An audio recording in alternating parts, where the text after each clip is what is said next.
Good morning, gang. Happy Thursday.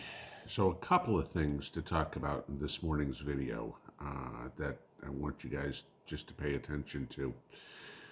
Uh, First off, the violence going on, all Democrat, no matter how they try to spin it, it's pretty obvious that the violent factions of the U.S. population are leftists. You wonder why I say that? Oh, I don't know.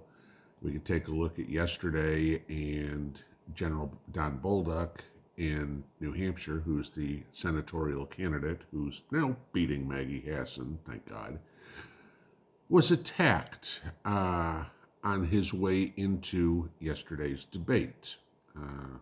Typical leftist, trying to intimidate, injure, whatever it would be.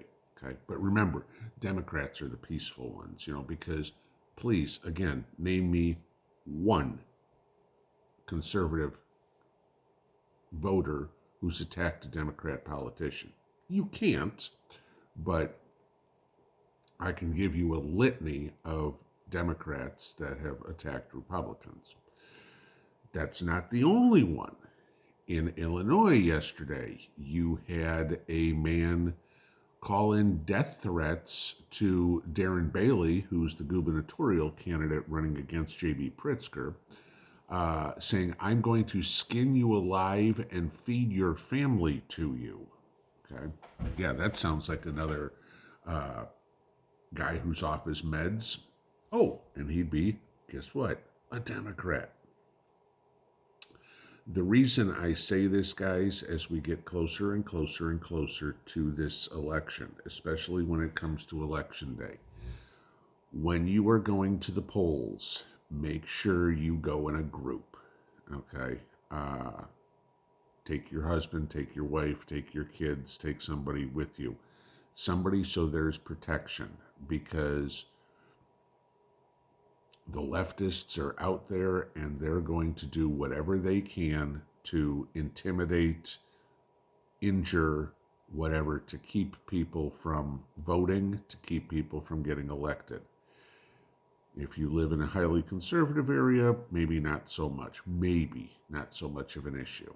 If you live in the city, okay, or any strong Democrat place, head on a swivel, and whatever you do, do not make your intentions on how you intend to vote known to anybody else. All right, just no wearing Blake Masters t-shirts or anything like that.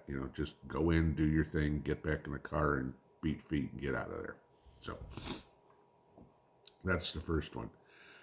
The second one is a piece of good news. And this came up in the live stream the other day, somebody asking about CBDC, okay, central bank digital currency.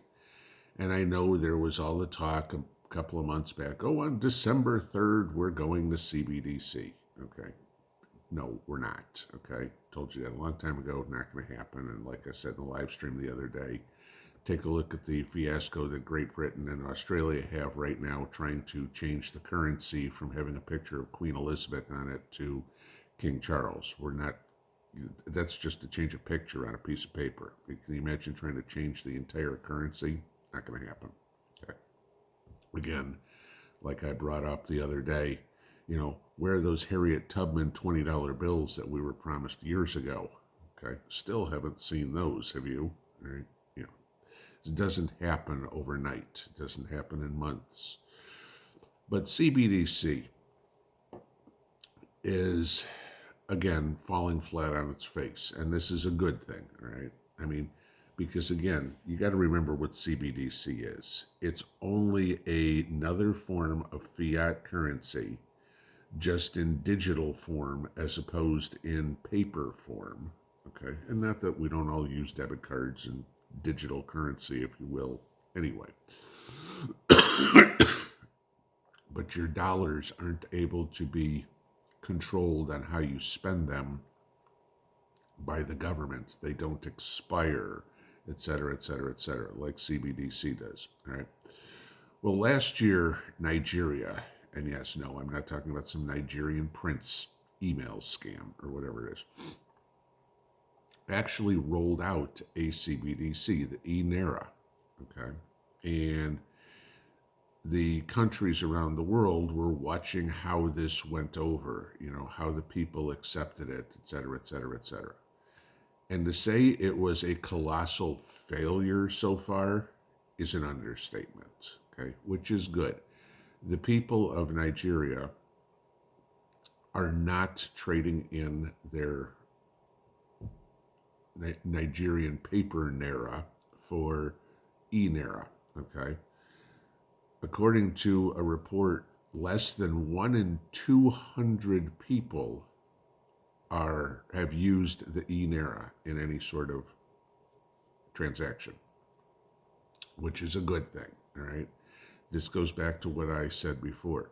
They can introduce whatever they want. If the people don't accept it, it has no value, all right? And this is fundamentally true about anything. You can have that 1978 Pinto sitting in your driveway and have a sticker, a for sale sign on it that says $10,000.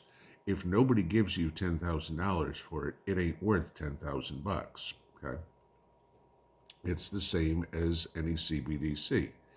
If the people do not acknowledge the fact that it has any sort of value, it doesn't.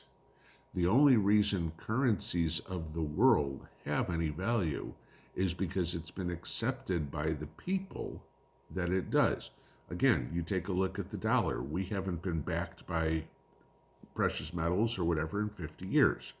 But the world still acknowledges the fact that this green piece of paper, cloth, whatever, cotton, has value to it. Therefore, it does. If everybody in the world decided all of a sudden that the dollar has no value, the dollar has no value. Simple as that. So,